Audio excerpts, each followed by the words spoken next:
you are, zooming in from. My name is Marciana Popescu, and I am a professor at Fordham University in New York and a representative of the International Association of Schools of Social Work in the UN NGO Committee on Migration. And I'm very, very honored to welcome each of you to this very important event today.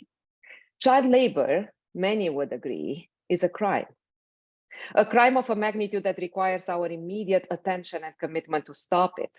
At the beginning of 2020, 63 million girls and 97 million boys, or 1 in 10 children worldwide, were in child labor. Furthermore, a third of these children are out of school completely, depriving them not only of childhood, but also of education. The numbers of children between 5 and 11 years old in child labor is alarmingly increasing, and the pandemic further contributed to an escalation of this issue. The International Labour Organization estimates about 22,000 deaths of children in child labor every year. The promising reverse or decreasing numbers between 2000 and 2016 of over 94 million children was reversed by the COVID-19 pandemic. Children in child labor being one of the most at risk, most vulnerable groups during the past 3 years. By the end of 2022, most recent statistics, the ILO estimated an additional 8.9 million children at risk of having their childhood stolen, falling victims to child labor. Yet there is hope. And with all of you here today, the future, or maybe I should say the present, looks promising. We want to thank each of you, important country representatives, leaders of international organizations and NGOs, activists, human rights advocates, for being at the front line of the fight against child labor. We want to thank all of the co-sponsors of this event, those listed on the flyer and those working tirelessly behind the scenes. Permanent representatives to the UN, particularly Her Excellency Ambassador Maritza Chan Valverde, who is one of our speakers, but also other representatives of UN missions possibly in the attendance. The UN Committee on Migration, particularly the Subcommittee on Children in Migration that worked tirelessly to make this event possible, the World Organization for Early Childhood Education that works in more than 60 countries since 1948 to defend children's rights, particularly focusing on the right to early education, a right we don't talk very often about, but which is a precursor to so many other rights. International organizations such as the ILO, the Good Weave International, and Kids of Kampala for their work on the front lines. Particularly, we want to thank the children that are so brave and so ready to share their stories, narratives of resilience that continue to inspire each and every one of us. I also want to bring to your attention the call to stop stealing children's lives, a call to action which is the outcome of an effective collaboration between 2 subcommittees of the UN NGO Committee on Migration, the Children in Migration Subcommittee and the Subcommittee on Mixed Migration. It's possible, you see. You can find the link to this appeal in the chat and also on the website of the UN NGO Committee on Migration. It also comes with every weekly newsletter. This is your way, our way, to act immediately to stop child labor. But enough of me. I am very honored to introduce our speakers.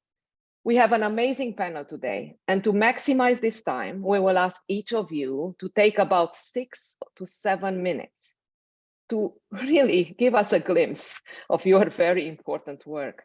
We will ask the audience to reserve questions for the last part of our event after all speakers presented their parts. And to save time, as each of our speakers have done impressive work, I will put a summary of their respective work, respective bios in the chat. I will also ask everybody to, if you didn't already, to silence yourself so we can make sure that there is no interruption during the speeches. With no further ado, it is my pleasure and honor to introduce our first speaker, Her Excellency Ambassador Maritza Chan Valverde, Permanent Representative of Costa Rica to the United Nations. Costa Rica is a pathway country in the 8.7 alliance of 26 member states An example of effective collaboration she will share with us, together with some other strategies and good practices that Costa Rica adopted to combat child labor. Your Excellency, good morning, and thank you for being with us. Good morning to all, and it is my honor to be with you here today. Costa Rica is honored to participate in this meeting, which is extremely relevant to this year's theme of the Commission for Social Development. Not only the prohibition and elimination of the worst forms of child labor and protect migrant workers, including women, are two of the targets agreed by member states in Sustainable Development Goal 8, but also because we are convinced that any strategy of recovery, in order to be sustainable, inclusive, and resilient, requires to have in its center a human rights-based approach. Costa Rica retained in 2021 the lowest occupation rate of children and minors, with 1.3% according to our national statistics, a slight improvement with respect to 2020. No matter how low this rate seems to be, however, we are conscious that this represents around 6,000 children and adolescents from 12 to 17 years old that are still in situations of child labor. With a commitment to abolish child labor once and for all, Costa Rica launched in June of last year the roadmap to make Costa Rica a country free of child labor and its worst forms, 2021-2025, a strategy and plan of action that has been designed through social dialogue between government, employers, organizations, workers organizations, and non-governmental organizations. So you can see it has been a very inclusive process.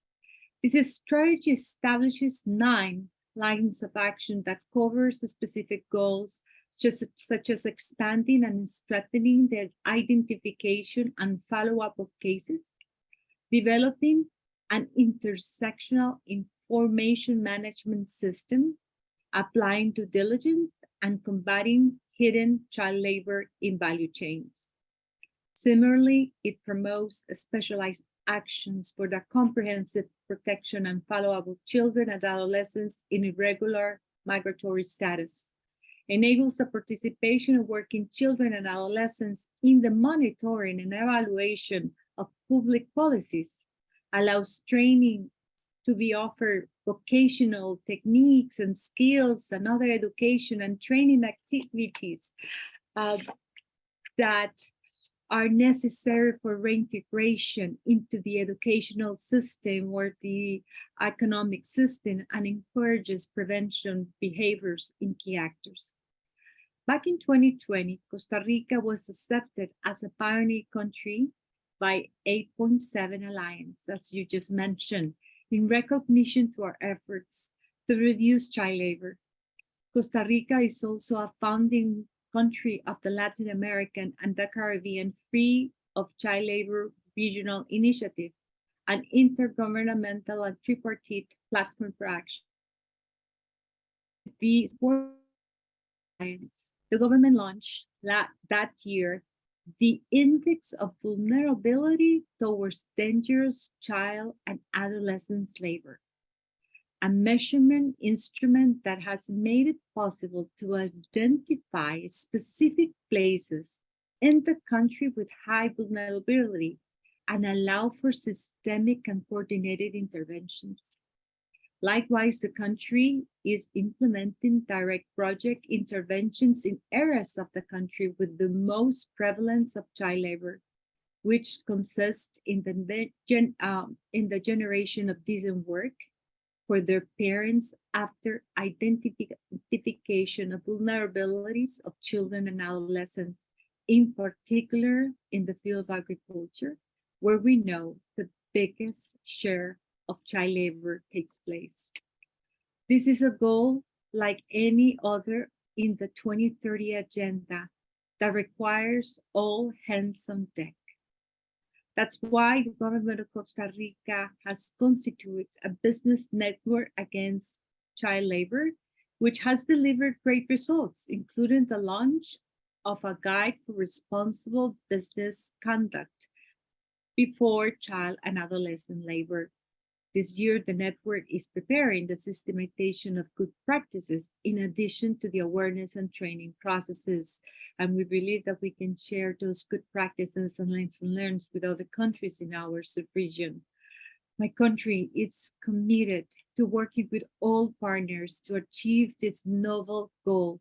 And we encourage all member states to share good practices and to work hand in hand with relevant actors, civil society, businesses, the private sector, and children themselves to overcome this pernicious practice which hampers sustainable development and human rights, but mostly that hampers their hope and aspirations to be members of society and contribute to the achievement of the Sustainable Development Goals and their own development. I thank you for the opportunity for being here. Last year, Costa Rica was the president of the UNICEF Executive Board, and I can tell you firsthand that we must pay attention to these children, and in particular to the ones who are in stateless conditions. Stateless children are more vulnerable to be working in situations like that. Let's keep them in mind whenever we speak about children in vulnerable conditions. I thank you very much, and those are my remarks. Thank you so much, Your Excellency. That was great. And I would dare say, you modestly said, these are good practices for our region. I would say we can learn from your good practices and apply them adjustedly to other regions as well. You also mentioned, systemic issues. And yes, this is a systemic issue that requires partnership. So thank you for calling us all to partner and work together. Talking about vulnerable groups and increased vulnerability, our next speaker is Dr. Najat Mala Majid, UN Special Representative of the Secretary General on Violence Against Children. Child labor is a preventable form of violence against children. While we gladly recognize that progress that was done over the past 20 years, as mentioned, we are alarmed by the increase in dire poverty as a result of the COVID-19 pandemic and the halt that caused in the progress on child labor. Too many children are victims of child labor, being deprived of their childhood. What is the Office of the Special Representative of the Secretary General on Violence Against Children doing to reverse this trend? How can civil society help? How can we help? Dr. Majid, thank you for being with us today. I know that you will not be able to stay to the end, so I'd ask the audience to either type in the chat any immediate questions or comments they have for Dr. Majid, or ask those questions in the 5 minutes we will allocate immediately after her talk. Dr. Thank Majid. you. Thank you, Marciana. As you know, my mandate is a bridge builder, global advocacy, on preventing and ending violence and making states keeping the promise of ending all forms of violence, including child labor by 2030. Excellency, dear Aida and Joshua, dear speakers and participants, I am really pleased to join this event on child labor and children in migration. This event is timely, as less than 7 years remain to achieve the Agenda 2030 Sustainable Development Goal 8.7, 5.2, 10.7, and 16.2 that are interlinked. And as you know, and as you highlighted, Marciana, we are not in track to achieve them. And because too many children are still left behind, too many childhoods are stolen. And as you highlight, child labor is increasing. And according to the recent estimation, around 160 million children are victims of child labor worldwide. And as you mentioned, half of them are between 5 and 11 years old. And a total of 3.3 million children are in situation of forced labor on any given day. And what we need to understand also that it's one of the most profitable illegal industry after the drugs and arms trade. Trafficking in children is generating 39 billion in revenue annually, of which 68% is generated from labor exploitation alone. To maximize their profits, traffickers and exploiters treat children like commodities which are bought, sold, traded, and used over and over again. And as you highlighted, it's a crime that needs to be ended. In addition, we are facing worldwide a huge number of children, millions and millions of children who are on the move, fleeing conflict, climate crisis, natural disaster, poverty, widespread violence, discrimination, and looking for a better life, safety, and protection. These uprooted children are at heightened risk of child labor, including in its worst forms, such as slavery, forced labor, dangerous work, sexual exploitation, trafficking for various purposes, and enrollment in armed and criminal groups. And because of their irregular status and lack of documentation, as mentioned by Her Excellency, migrant children are extremely vulnerable to the worst forms of child labor during their journey or in the country of destination. And we know that they often experience maltreatment, including suffering from isolation, violence, hard working conditions, non-payment of wages, and the threat of being reported to the authorities and deported. They also face great difficulties when seeking assistance, protection, and basic services such as education and health. These invisible and forgotten children are paying a huge toll as they are experiencing severe and long-lasting mental health problems that last into adulthood, impacting negatively their social and emotional development. And you know that they suffer later in life from serious failures in their social and emotional development, health, and educational potential. This results in higher costs for society in the long term, impacting human, social, and economic development. This point I just shared with you, I am sharing with all countries, with all UN mechanisms, with civil society, with private sector, you know, at global, regional level, but also during the country visits that I made, because this is very, very important to really make sure that the children, child labor, we need to tackle it, but in the same time to make sure that those who are invisible and forgotten are taken into account. And I am pushing really very strongly to see, you know, investment on cross-sectoral child, you know, and gender-sensitive violence prevention and protection services that really as a key investment in all the national development plan, and to make them accessible to all children and their caregivers independently of their status. This is one main point that is important. To end, and here is another strong message, there is no doubt this is a huge challenge. We need to do more and faster to achieve the SDG target I already mentioned and keep our promises to children by 2025 for child labor and 2030 for the other, bearing in mind the interdependence of all SDGs. There is an urgent need to recognize children on the move as children first and foremost, and to provide them equal support to all children wherever they come. Through first, ensuring the rights of all children on the move, including commitment established under the Global Compact on Refugees and the Global Compact for Migration. And we were part of the Global Compact for Migration, and we're pushing for the declaration that include all these rights. And we are also part currently of the Global Compact for Refugees that will be held soon. Through integrating a migrant child perspective in all actions against child labor and child violence. Ensuring effective access to essential services, including documentation, and we are pushing a lot. Social protection, that it's key, sustainable social protection, healthcare and education for all uprooted children and families, regardless of their status.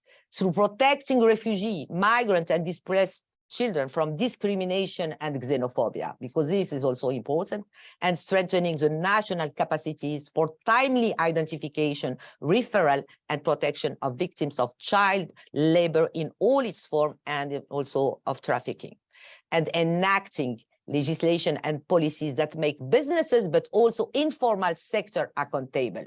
This is very, very important.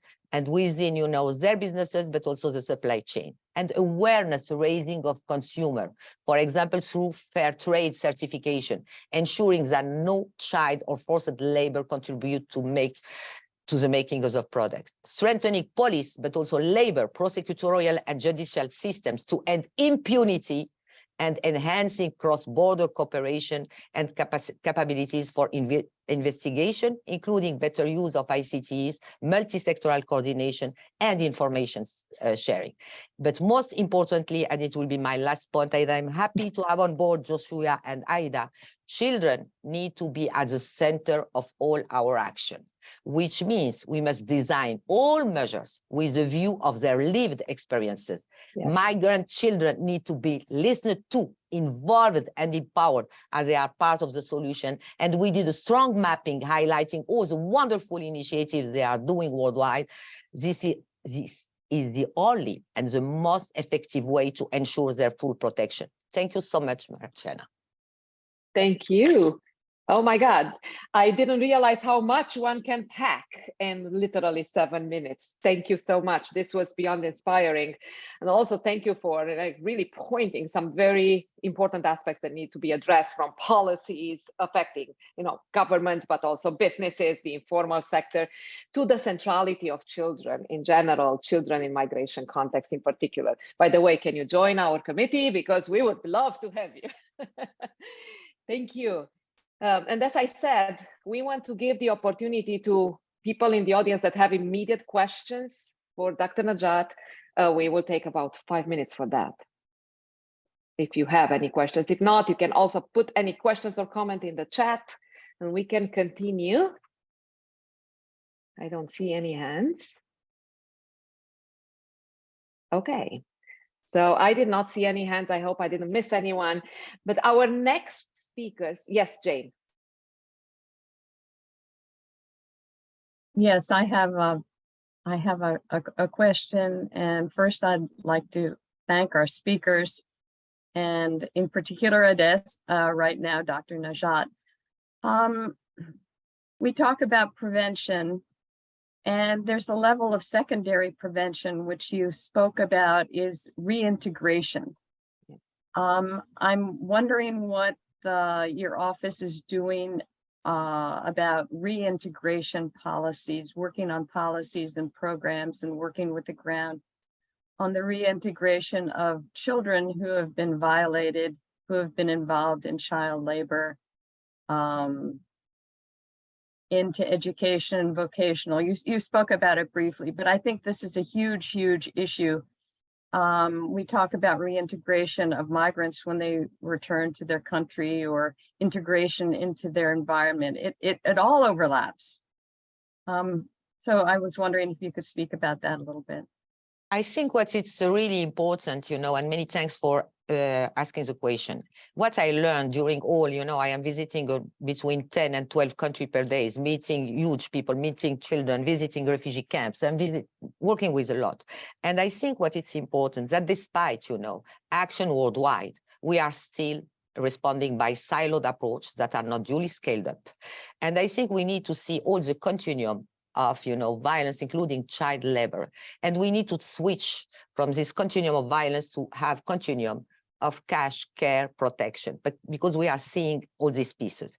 Regarding reintegration, and I think this is important, we have also to be very frank, what is going worldwide currently, and mainly in some region, you have a big push regarding children migrants, not in South and more in Europe. And you saw it, and they are not welcomed, and they are statelessness, and they have no documentation.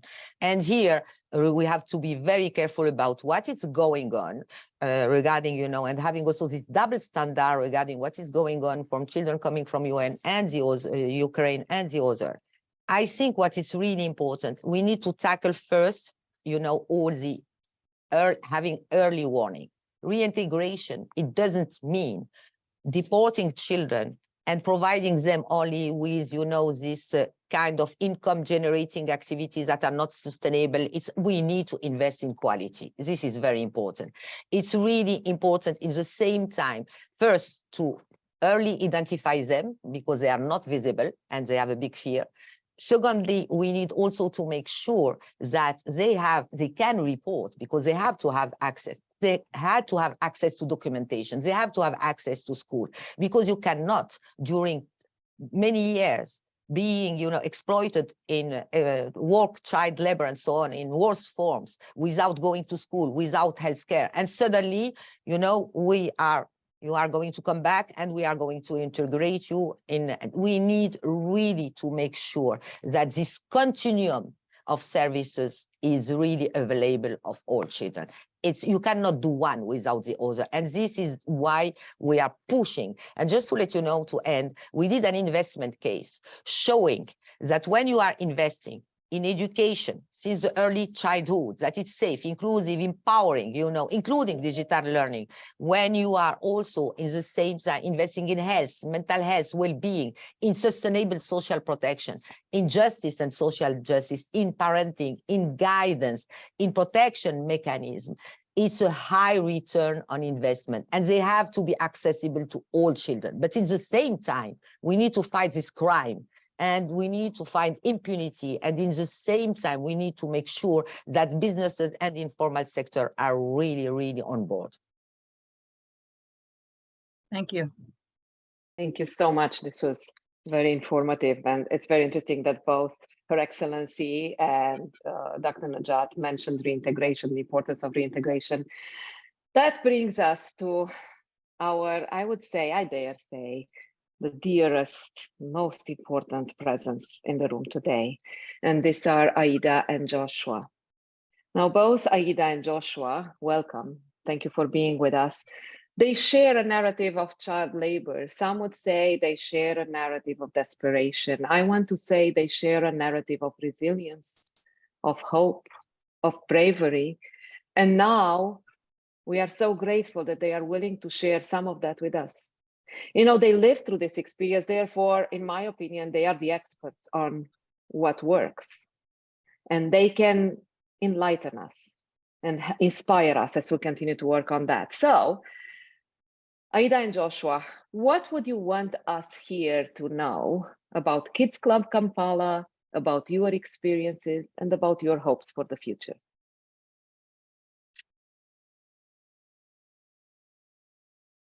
Hello, everyone. My name is Ajuro Aida. I am 14 years old. I was born in Arua village, Kaberimaido district. I started working as a housemaid when I was 11 years old in Naguru, Kampala district. I was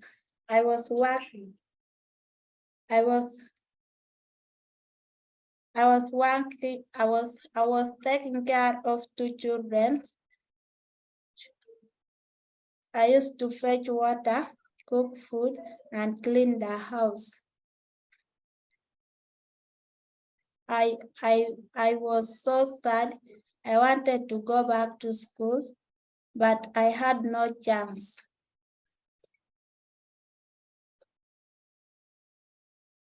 I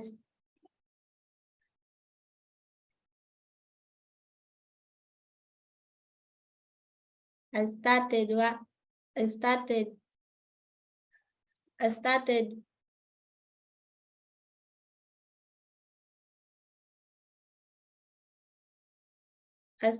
going to Kids Club Kampala.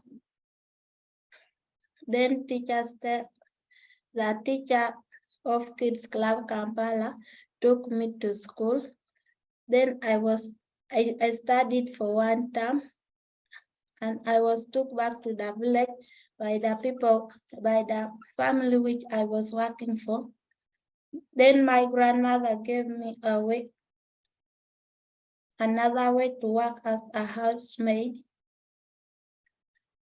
Then Kids Club looked for me again and took me to a boarding school where I am studying right now in primary 4. I want to be a doctor. I want to be a doctor in future. Children should not work as maids. Children should go back to school and learn afresh. People who make children to work as a housemaid should stop.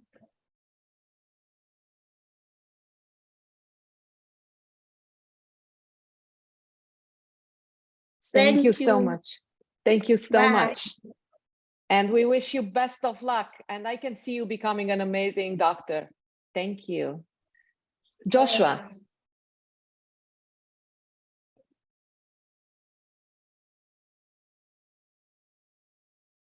Hello everyone, my name is Sekate Joshua.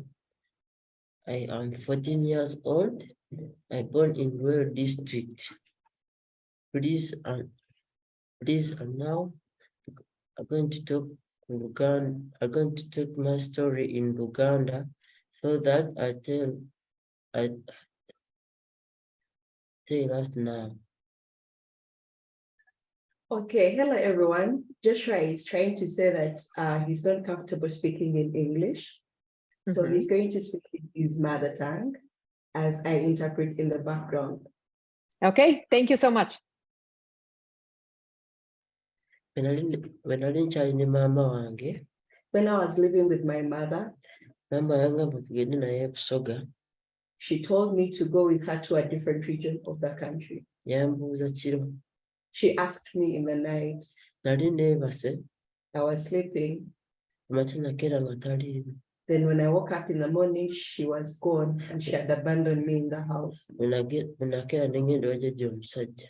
When I went to ask my grandfather, N'angamba naye tamanyi. then he didn't know where my mother had gone. Naye ne mbeera naye. Then I stayed with her. Maama wange omuto n'antwala jjajja omukazi ebweru. Then my maternal auntie took me to my grandmother in Luweero. Jjajja n'atandika okumpa emirimu egimu egy'okutunda amagye. Then my grandmother directed me to start selling eggs on the streets. Abaana abamu baali basoma naye nga zisoma. All the children who stayed at her house were going to school, but she did not give me a chance to go to school. Nange kyali kinnuma. It was so hurting for me. Olunaku olumu.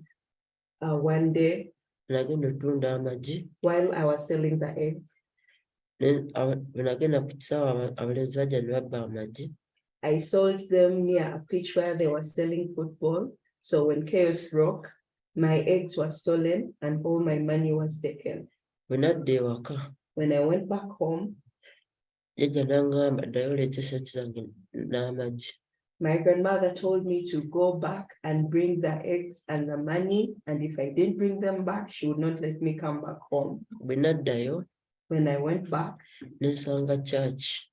Along the street, I found a church. Engeri nga camp. There were some campers at the church. Bwe nagendayo omukazi omu yannonda. Then one lady picked me up and took me to the police. N'antuuka ku police. She left me at the police. And Christian yajja yannona. Then a lady from Kids Club Kampala called Aunt Christian picked me up from the police. She took me to their home. They gave me food, shelter, and they also took me back to school. Kids Club. I thank Kids Club Kampala for looking after me. When I grow up, I want to be a minister for health. Good. Wonderful. Thank you. That's amazing. Thank you so much. Thank you for everything you shared with us. I think it is amazing, and your bravery is inspiring me. I see you, like, probably leading this world much better than we did so far. So I can only hope and wish that your dream comes true. Thank you so much. And thank you, Kids Club Kampala, for everything you do and for all your work with these children. You're welcome. Thank you. I'm now turning to Dr. Michaela Tikok, Head of Research and Evaluation at the International Labour Office. The international community has made clear that persistence of child labor in today's world is unacceptable. And in the SDGs, we renewed our commitment to eliminate all forms of child labor by 2025. The clock is ticking. ILO is strongly contributing to these efforts, also offering an analysis of trends and an evidence-based discussion of some policy solutions. Dr. Tikok is part of the Research to Action 8.7 team. If I understand well, this is a joint effort between the ILO and IOM. Dr. Tikok, thank you for being with us today. Could you tell us, what is the ILO doing to continue these efforts of ending child labor, and where can we help? Thank you, Marciana. I must say, and I think most of you would say the same, we've spoken in front of ministers, or in front of many people, but I'm quite intimidated to speak right after Aida and Joshua, especially because I'm just going to talk about figures. And what are figures and data after listening to the life of the children? It's you asked me a difficult job, Marciana. Nevertheless, and the reason why I accepted to do it, and I do it, is that at the ILO, we really do believe that getting reliable data, reliable information is key to support the policymakers, Joshua when he became a minister, or the Excellency from Costa Rica. We've heard from her how she relies on data, on figures, on qualitative information to better target the resources that the international community, that the NGOs, that the countries are willing and should invest to protect children and make a stop to child labor. As the head of the research on child labor and forced labor in the ILO, I would like just to share a few slides. Don't worry, it's not a long presentation, just a few ones to show that we still lack information to better inform our policymakers. So 1 second, I share my screen. Yeah, you should see it now. We are seeing it. Okay. So, do you see it full screen? It should be full screen, but yes. Yeah. So look, what we know and what we don't know. So some of you, I think all of you have quoted this, our latest global estimate of child labor. This is known, 116 million, horrific figures. You know, when we were crunching this figure, all my team, we were hoping to see a decrease again, and unfortunately, it was an increase. But at the same time, I would like to relate it to migration. There are 169 million, sorry, I missed the million, almost the same number of international migrant workers. But, you know, we don't know how many of them are children. What we know is that 10%, 16.8 million, are aged between 15 and 24. That means we have a share of these 15 to 17 who are children. So quite a large share. If we look from another angle, which is forced labor, we have these 28 million people in forced labor. So we have these three figures, but we don't know how they intersect. What we know from our research, and I just take two figures, is that the prevalence of forced labor in private sector is 3 times higher for adult migrant workers compared to non-migrant workers. It would be very interesting to know what it is for children. This is a figure for adults. So if you migrate, if you work in a country, this is only international migration, that's not yours, your risk of being in forced labor is 3 times higher. This is an extremely important figure for our policies. And a last one, and I promise I stop here, is the prevalence of child labor also is 3 times higher in countries with high level of institutional and social fragility that leads to migration and an increase of prevalence of child labor. So you see, we know quite a lot. We try to measure trends, and of course, the most important is the data collected by each country, but still many things are missing. We don't know how many migrant children are in child labor, or we don't know to which extent migration increased the risk of being in child labor. So what we've done recently in the ILO is to look at 4 factors of vulnerability. One was the situation of crisis, whether it's war or civil war, or any kind of state fragility. We looked at climate change, informal work, parents in informality, and discrimination against indigenous people. And we've tried to understand how this situation increase the risk of migration and child labor. And to look at that, we've looked at 3 cases. The first one is, what is the impact of child labor when parents migrate alone and leave the children behind? What happens? Is it always beneficial, or sometimes can it be, again, a risk of child labor? But more important are the next 2, is when the whole family migrate, whether it's with the border or crossing borders, and seasonal or permanent. In all those cases, we've studied a series of factors, starting by the difficulty to access to education. Even within a country like India, if you move from one state to another one, staying in India, you change language, and children are left with no possibility to go to school.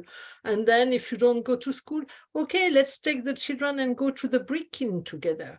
You know, it's terrible to see that the link between what is supposed to increase the well-being and the income of family and the result, which is to put children in child labor. So again, here, precise data, precise research are extremely useful for those who are in charge of protecting the children.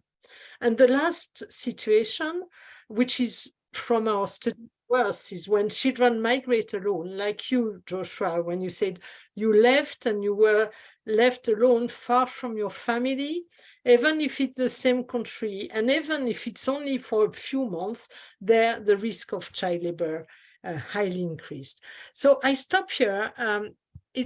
What I wanted to mention, and the reason why I mentioned a few figures, is that we do encourage all our member states, and recently, I think Costa Rica as well, but Nepal, Uganda, we have, through the work under the Alliance, they have developed what they call their national research agenda.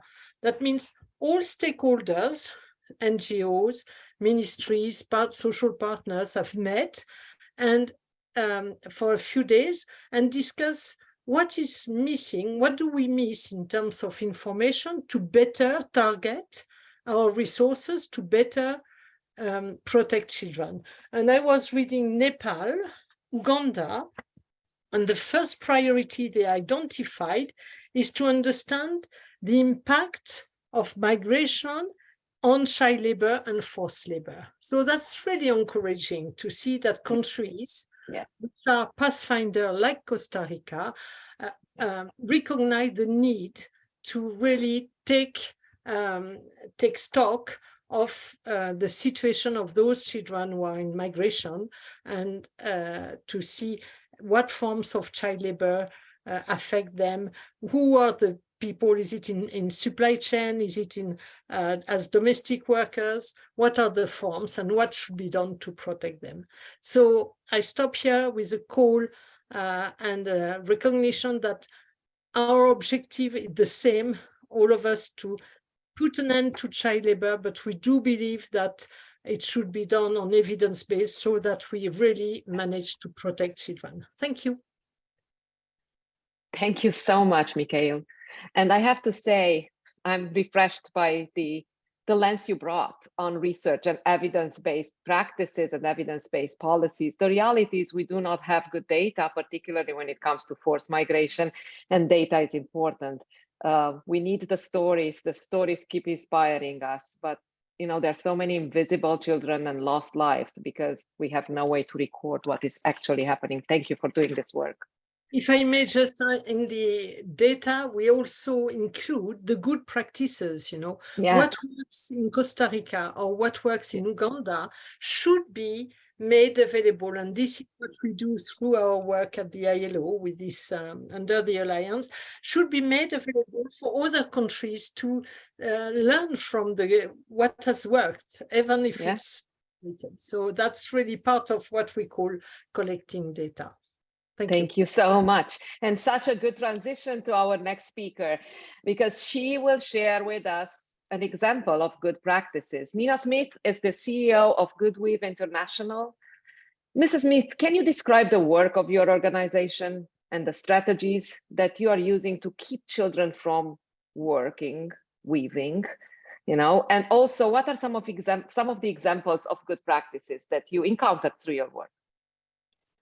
Yes, well, thank you so much for the opportunity to share with you. And it actually is really great to follow Mayol from the ILO, and I'll touch on some of the things she raised. So thank you. I'll say a bit about my organization and then also share a few slides, probably not all the ones I wanted, but Goodweave International is we've been working to combat child labor in global supply chains for more than 25 years now. And I personally have been involved in the work since the beginning.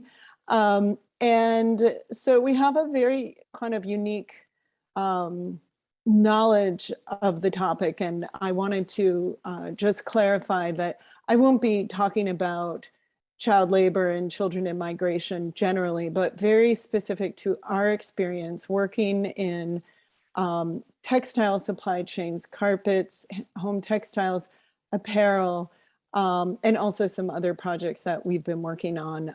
In our primary region we're working is in South Asia. So I wanted to share a little bit about that. And before I get into our work, I am going to share a slide because I want to help bring people in to understand what supply chains actually look like sometimes, and specifically the ones in which we work. So I'm going to just share my screen here. Oh, it says host disabled participant screen sharing. Hang on, I'm looking to figure out to enable.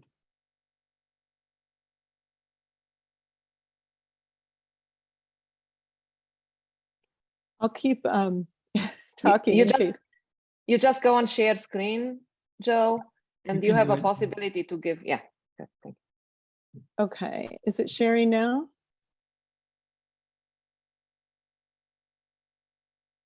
Can you all, no, it's not working. Okay. It should work now. Try again. I'll try. The share screen icon disappeared and somehow I was made co-host, but then the sharing. Yeah, as co-host, you should be able to share. Did it disappear? That whole green button that I saw is now, it's moved to another place. Okay.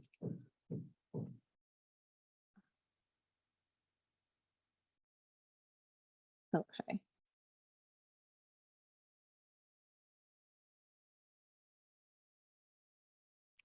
One other thing, Joe, you don't need to make anybody co-host. You just need to give multiple participants the power to share their screen. Yeah, I got that after I made a co-host.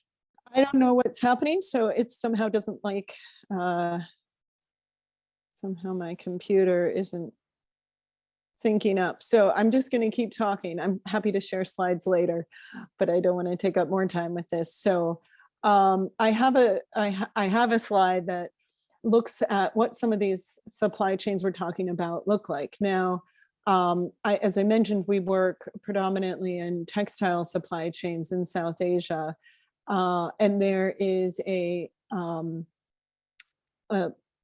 sort of myth that all of these products are made in big factories, but in fact, there's widespread outsourcing that's quite complicated that happens in where you have small production units and home-based workers also involved in production of goods that are going into the global market. And part of why this is a problem is because the investments that are happening in auditing, in factory auditing, and labor rights auditing, the investments that are being made are really in the primary factory, when in our experience and according to our data, the majority of child labor cases are found in the outsourced supply chain. And that is because there is no visibility into that part of the supply chain generally for the buyers, and they aren't required to take responsibility for that part of the supply chain. And I have a visual of actually what it looks like, but what results is often child laborers and forced laborers are at what we call bottom of the supply chain. They're toiling in servitude, but aren't typically seen. And I think other speakers have talked about that. I can give you an example that not a few years ago, a major company began to work with us, and they revealed that they had 5 export suppliers in India who made carpets. And our team got involved to look at that supply chain, and it turned out that the subcontracting network was so vast, there were nearly 1,000 production units with thousands of workers involved in the production beyond what they ever covered in their scope. So it's very important to know what a little bit about how these issues manifest. A little bit about what we do. We started 25 years ago to begin to make the private sector more responsible for what's going on in the supply chains. Our founder, Kailash Satyarthi, some of you may have heard of him. Essentially, how we've developed our model is such that we partner with companies, importers, retailers, as well as their suppliers. We currently work with about 400 companies worldwide in 22 countries. And I mentioned the programs in which we work.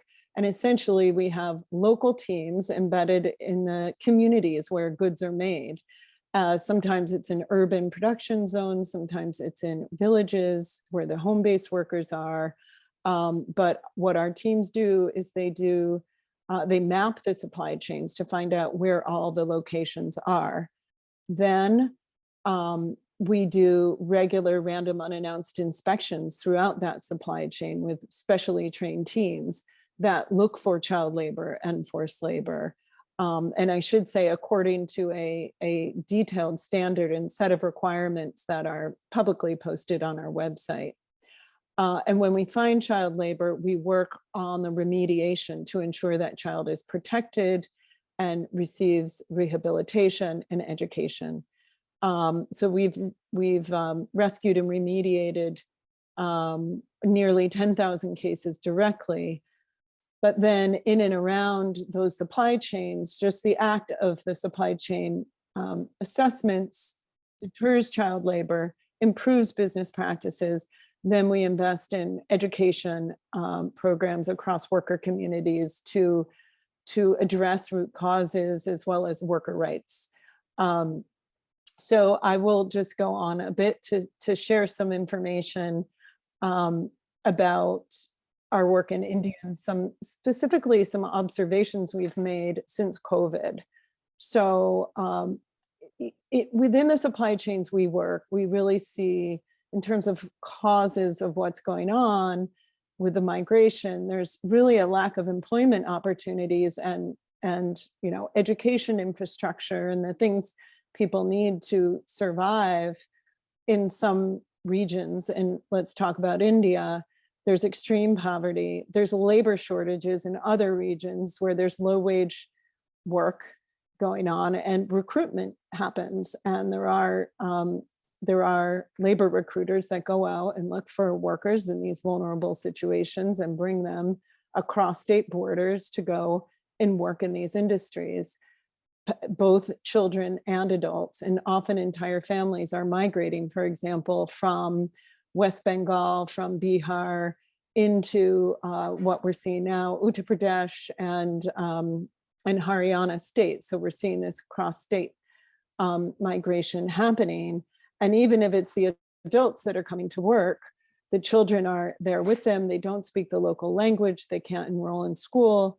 And so they end up also working alongside their parents. And as other speakers have referenced, we also see them in an informal work situation. So they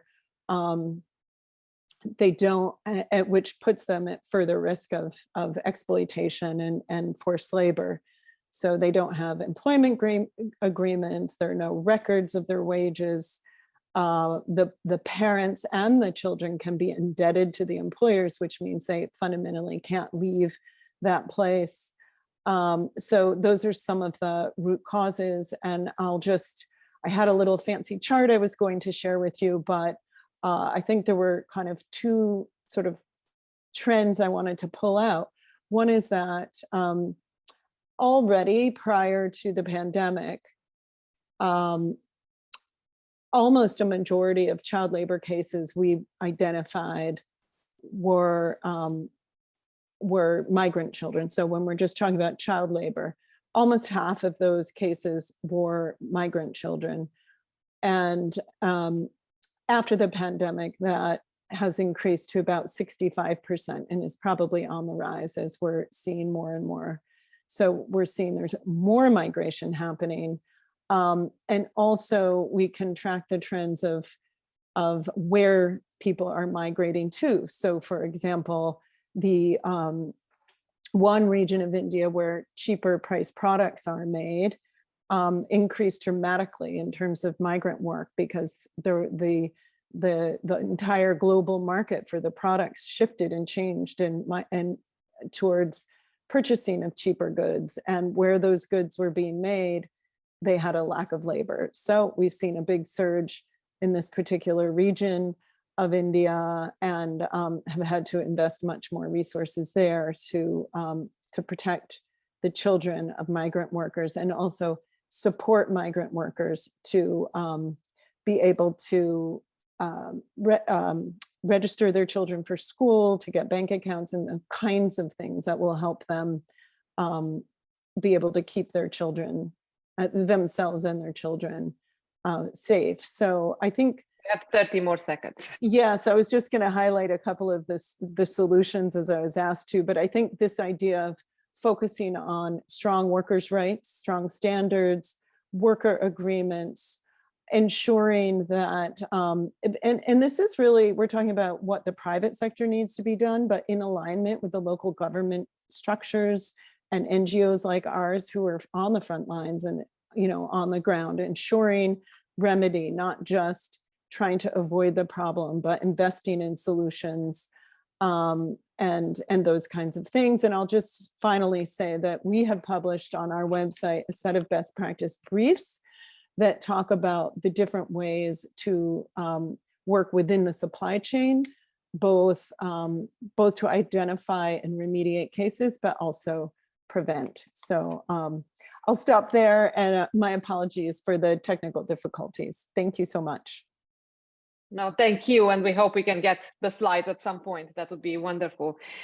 Thank you so much. As Nina mentioned, there are 3 R's there: remediation, rehabilitation, reintegration, to eliminate child labor. But we would be remiss if we would not talk about the P, and not the P as in policy, although that is important, not the P as in practice, although that matters a lot, but the P as in prevention, right? Because it is important to think, what can we do to prevent, and what should be done at the other end of the continuum. And we have with us, our last but not least speaker of the day, Mercedes Mayol Lassalle. and she is the world president of the Organization for Early Childhood Education, an organization that focuses on preparing children for a better future. Mercedes, in a few words, can you summarize for us what are some of the prevention strategies that you are using, and where do you see your contribution to addressing child labor? How can we help? Thank you, Marciana. Thank you all. I am honored to be part of the 61st 60.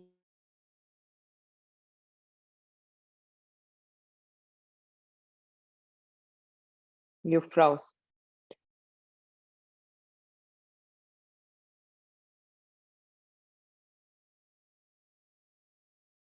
Okay.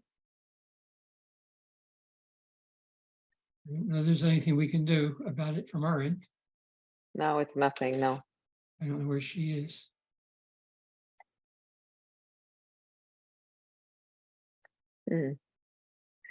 Okay.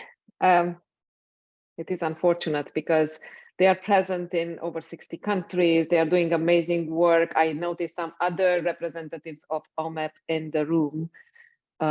We hope that she will be back with us. Meanwhile, it is an important moment now to kind of review what was talked about. This was an amazing panel.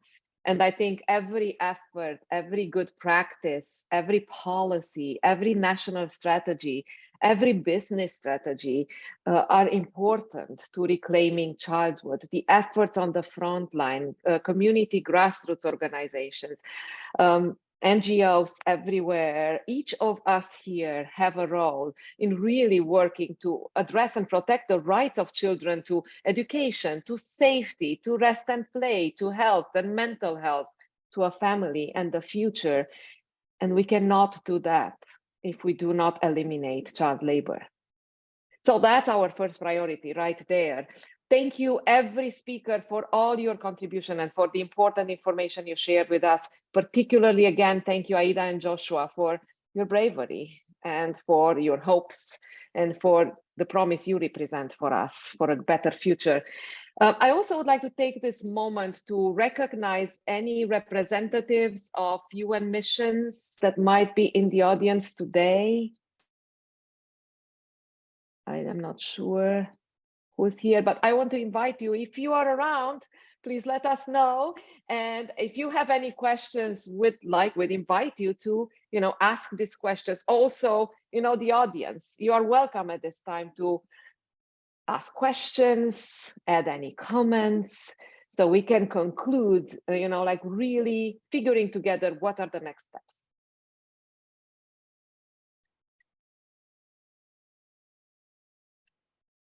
Okay. Anybody?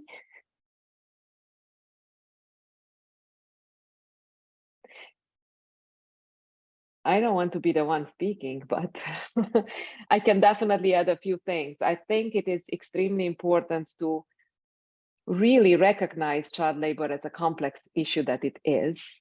And right now we have a comment in the chat, so I'll stop talking. It comes from Nandita. Nandita, thank you very much. She actually talks about child labor in India, throughout the world, but also in India. And, the importance of laws, but also the failure of implementation that actually affects the laws that we managed to put together. And I assume you are working for Childline India Foundation. Thank you very much. If you can actually put a link in the chat for your organization, would love to be in touch with many of you here that are doing work on this front. Zioni, I hope I said your name right. Yes, thank you very much for giving me this chance. Mine is a question. I've noted from the presentation that due to the irregularity of most of other migrants, it's really hard to document children who are facing child labor. So on this issue, I also wanted to find out about the good practices of policies that are being done so that they can be documented. Thank you very much. Thank you so much. And I'm sure there are some such good practices here in the room. We do have another question. Okay, actually, the question is for all the speakers, if you have any advice for policymakers, those working behind the scenes in government operations, on how to merge the hands-on prevention and mitigation work with policy development. Any taker of this? Yes, Nina. Yes, thank you for the question. Just one aspect of this is due diligence policy. So maybe some of you are aware that there's a lot happening right now globally around modern slavery, supply chain transparency, and human rights due diligence laws, has been for some time. And I will say that one thing policymakers can do is a better job to square up how those laws are enforced with how the supply chain looks. And that means requiring more of companies in terms of their the depth and breadth of their due diligence, meaning, as I said in my presentation, you don't just do a compliance checklist at a factory, but that there's actually a complete knowledge of where your product is made, including, you know, in the outsourced part of the supply chain to the bottom supply chain worker. And also that those laws require that the company take responsibility for remedy. And I think we have to shift the mentality from the private sector, which has sort of allowed to exist because the laws don't require otherwise, to be compliance checkbox oriented. So they have a piece of paper that if there's a query, they can show, we checked this thing, here's the piece of paper. But to really be able to be held responsible for the real things that are happening. And we already heard data here, but also the US Department of Labor has a report that looks at, it's called the list of goods made with child labor and forced labor. And I can't remember the exact data points, but you know, there's something like 180 different products around the world that are made with child labor, and you know, no company is you know, free from it, and everyone's responsible for it. So I think it's just really doing much more in terms of that area, and I'm sure there are many other policy arenas as well. Yeah. Thank you so much. Yes, and thank you, Jess, for mentioning the importance of centering the voices of people with lived experiences of child labor, marginalized groups whose voices are not being heard, really bringing in those best practices and documenting them. And here we are, Mercedes is back with us. And I'd like to actually give you the last word, particularly, you know, for the role that prevention has in this fight. And to thank you for all the work you do. And we do have two of our own UN NGO Committee on Migration. People are actually representing OMEP, representing your organization in our group. So what could you say? What would you want to share with us about the work you do and how the civil society can get involved?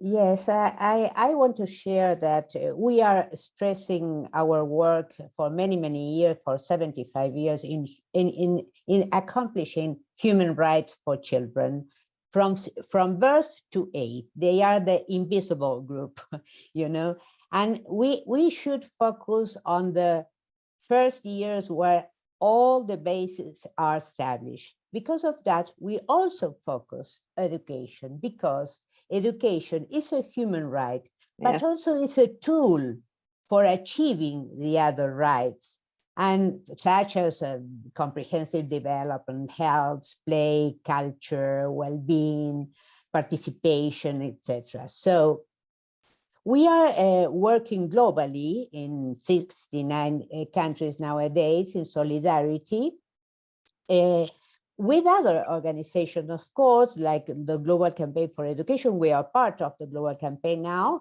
and we are part of the Early Childhood Peace Consortium. We have our friends here, and we are working over 3 pillars.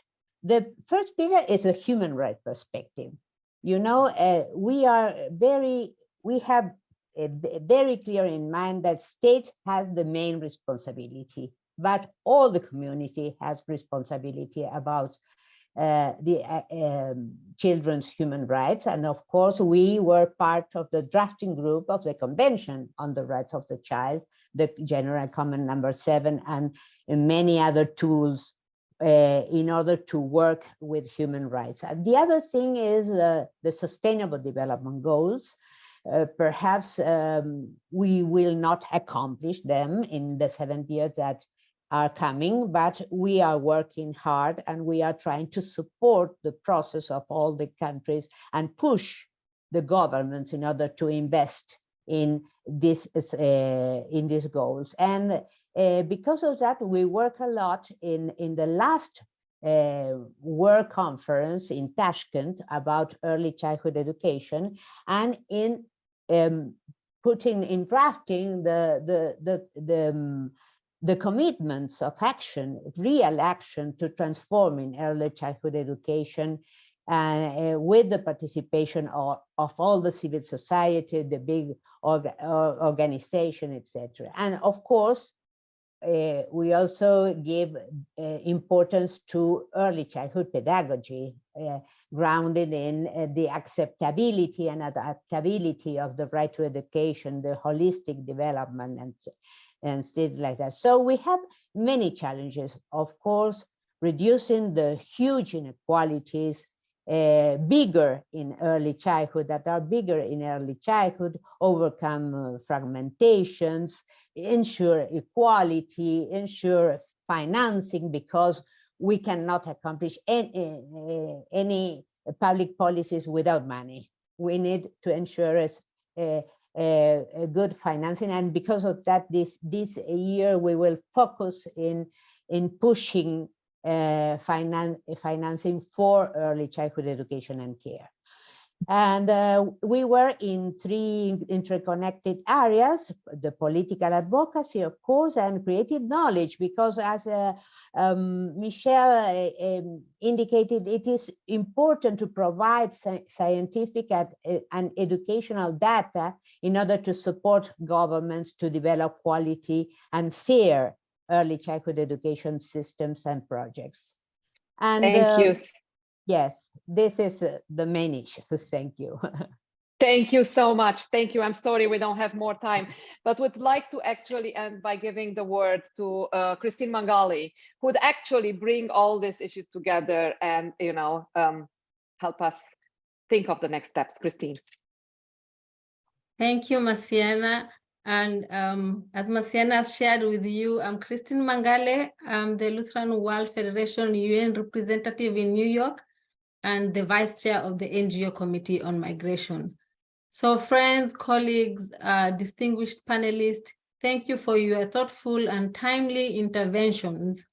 As we have heard, child labor is a crisis. According to the ILO, an estimated 63 million girls and 97 million boys are in exploitative child labor globally. And it was expected that an additional 8.9 million children will be subjected to some form of early or forced labor by the end of 2022, mostly resulting from the COVID-19 crisis. As with all shadow and illicit economies, getting accurate numbers to understand this crisis comes with many challenges, and we can often get lost in the vastness of these statistics. With this in mind, I want to reiterate the powerful interventions and testimonies from Ida and Joshua, who have reminded us that while these challenges are vast, each number represents a young person, each with their unique gifts, talents, stories, and an unmet potential. Let me extend deep appreciation for these brave young people for seizing their agency to speak truth to us today. Dear friends, the rights of children, including the rights of migrant and transitional children, are codified in international legal and many multilateral agreements, such as the Convention on the Rights of the Child and the SDGs, as we have heard. In fact, one could argue that children's rights represent the most ratified agreements at the United Nations, even though governments still struggle to implement national laws that meet global commitments. Governments lament their struggles to identify, prosecute, and end child labor in their jurisdictions, and much more needs to be done to put words and agreements into tangible action for the benefit of all children and their families. We heard today how migrant children laborers suffer from psychosocial and mental health challenges because of their prolonged exposure to violence and hazardous working conditions.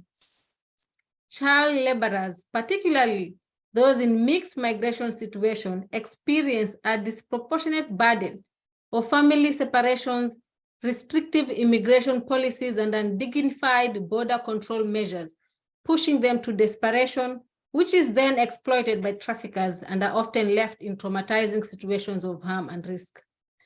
On behalf of the NGO Committee on Migration, we would like to applaud the work of the 8.7 Alliance Pathfinder countries in their efforts to find strategies in collaboration with international organizations and civil society organizations to eliminate child labor. And we encourage other member states to join this transformational work. The time to act is now. Please sign our appeal and let us keep working together. Thank you.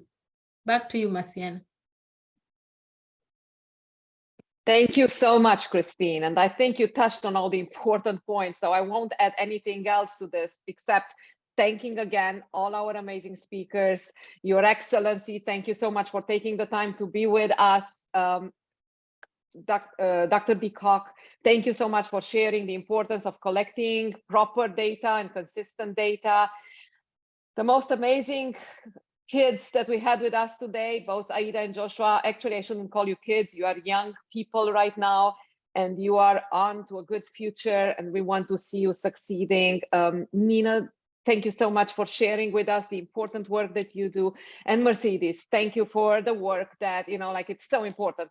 The right to education. We know that without education, we cannot address poverty. We know that the lack of access to education is one of the drivers for child labor. So we absolutely need to all work together. This is just the first step in a wider advocacy process in which all of us have a role. So thank you for considering our appeal. We can put it one more time in the chat, signing it. That's, an easy action step that we can all take. Thank you for continuing to work on this. Please let us know in what ways we can support your efforts, and would be happy to continue to collaborate, because collaboration is key. And learning about good practices helps us all to really think better strategy for a better future for all children. Thank you very much.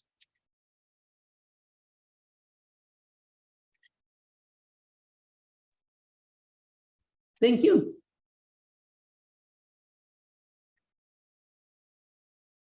And this concludes our panel. Thank you. Bye-bye. Thank you, Bye. everyone. Thank you very much.